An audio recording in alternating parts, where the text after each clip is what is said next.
Duly noted. Madam President, last month our colleague, the senator from New York, the Democratic leader, said, and I quote, "When the Republican leader said he wants to bring the Green New Deal resolution up for vote, I say, go for it. Bring it on." Well, here we are. Senators will soon have a chance to vote on the Green New Deal, and we've already seen a lot of confusion and more than a little waffling from our friends on the other side of the aisle, somewhat apparently confused about what exactly should they do on a resolution they themselves proposed. When it was announced, the senior senator from Massachusetts quickly pledged her support, as did the junior senator from New Jersey. But I find it pretty curious that some of our colleagues who were among the first to join these senators and voice their support for this proposal are now among those saying they'll simply vote present. Present. Even more interesting is one of the bill's authors, the junior senator from Massachusetts, who called this vote sabotage. Well, ordinarily, when you propose a piece of legislation around here, you're tickled pink when the majority leader schedules it for a vote. But somehow, some of our colleagues will vote present, that is neither yay nor nay, and others claim it's sabotage. As the vote approaches, we've seen many of our Democratic friends running for the hills, trying to provide space between them and this issue. The Green New Deal is chock full of utopian ideas, but completely devoid of concrete plans to implement any of its overreaching policies. Even the name is a little disorienting because the Green New Deal is not just a new radical environmental policy. It is that, but it's more. It encompasses much more than that, with Medicare for all, free college, and guaranteed jobs. I might add parenthetically, you might as well throw in free beer and pizza, too. What's been billed as an economy invigorator and job innovator in order to lift up the middle class is really anything but. The bottom line is this proposal is a solution in search of a problem. It's about a message. It's not about finding solutions to real problems. But maybe it is useful to take a step back to look at what we've already done in this Congress to help the middle class and to generate job growth. Over the last 2 years, we've worked to roll back burdensome regulations left over from the previous administration and make much-needed reforms to our outdated tax code, the first time in 30 years. My constituents in Texas have taken notice, and I've heard from many of them who've seen an increase in their take-home pay thanks to the tax reform bill, for example. Small businesses in Texas have been able to help give their employees more benefits. For example, Village Foods and Pharmacy in Bryan, Texas. They said because of the tax reform bill, they were able to provide employee bonuses and implement a 401k retirement program, something they previously were unable to do. And in San Antonio, my hometown, Heine Gourmet Coffee said they used the tax cut savings to give their employees raises, as well as increase employee benefits and upgrade their equipment. The unemployment rate in Texas remains at 3.8%, near its historic 43-year low and on par with the national average. The Lone Star State has added 268,000 plus jobs since February 2018.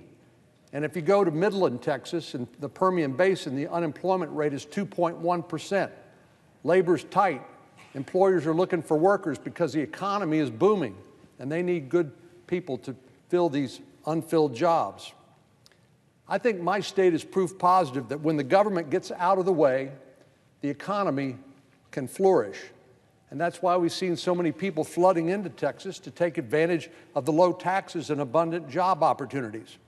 It's also why I find it so ironic that when a few weeks ago, one of the Green New Deal creators, the Congresswoman from New York, she chose South by Southwest in Austin, Texas to peddle her socialist agenda. Because if implemented, the new Green Deal would wipe out most of this prosperity. It would cut job growth. It would dramatically increase taxes and cripple our red-hot economy. One group has estimated that in order to achieve just one portion of this radical agenda, a net zero emissions transportation system, the annual cost to families would be about $2,000. And that's just for part of the Green New Deal. Add in another Green New Deal proposal and it gets more expensive, to the tune of $26,000. No, I'm not talking about somebody's annual paycheck. I'm talking about the estimated cost to families to implement their universal health care program that would wipe out all employer-provided coverage and bankrupt Medicare. Families in Texas and across the country would be on the hook for more than $65,000 a year in order to finance the Green New Deal's expensive and extravagant promises. Unfortunately, the list of expenses doesn't stop there. The Green New Deal calls for a move to 100% clean and renewable energy in just 10 years. Right now, Texas generates about 19% of our energy from renewables. We like renewables in Texas, but you have to have a base load that provides energy when the sun doesn't shine and the wind doesn't blow. The Green New Deal has no plan for how it expects states to actually scale up their number from the 19% Texas currently generates from renewables to this 100%. No plan at all. Without a plan, Texans can forget about electricity that's affordable and reliable, especially they'd need to ready themselves for home electric bills that could jump up as high as $3,800 a year. So, Madam President, instead of focusing on a grab bag of government mandates and overreaching regulations that we know would bankrupt our country, we need to follow existing models which point a way toward success. We know what works. And if you'll forgive me, I would suggest the Texas model is a good one. Our model values collaboration and partnership with the private sector in order to create affordable and cutting-edge solutions. We're all about innovation and experimentation. That's how we come up with better, smarter, more efficient, more effective ideas to deal with problems. It's a model based on innovation that's been the backbone of our successful economy. The last thing we need is another federal government wet blanket that puts a damper on all of this great innovation and activity that has caused our economy to boom. Texas is really the best example of this, with companies like Net Power and Energy who are leading the way in innovation. Net Power, for example, which has a plant in La Porte, right outside of Houston, has developed a first-of-its-kind power system that generates affordable electricity from natural gas with zero emissions. Zero emissions. And our state is also proof positive that you can promote innovation while harnessing the traditional power of oil and gas development. In other words, you can be pro-energy, pro-innovation, pro-growth, and pro-environment. But if we implemented the Green New Deal, we wouldn't be only talking about the added costs and expenses to families. Hundreds of thousands of people would lose their jobs, and our export economy, which helps fuel our booming economy, would sharply decline. Our energy independence would evaporate, but our need for and reliance on natural gas, coal, and oil would remain. But it would focus our efforts back on being more dependent on foreign energy sources rather than generating them domestically. I'm sure Russia, for example, would be happy about that. Some have called the Green New Deal the roadmap for solving climate change.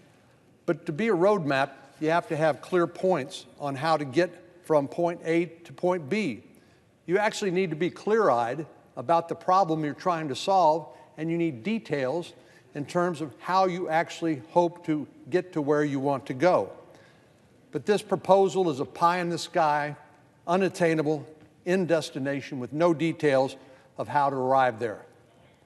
So as the Senate prepares to vote on the Green New Deal, I'd ask we keep in mind that our constituents didn't send us here to Washington to vote present. That's a cop-out. Voting present? Give me a break. People ought to vote their conviction. They ought to vote yes or no. But to hide behind some cop-out vote like present is just to take the easy way out. And it's sad That appears to be the road that many of our friends across the aisle have decided to take, rather than to do the job they've been sent here to do and to work with us to come up with actual, tangible solutions that can become law. I know if we just tried a little bit harder and avoided these sort of ideological talking points, we could actually solve more of these problems.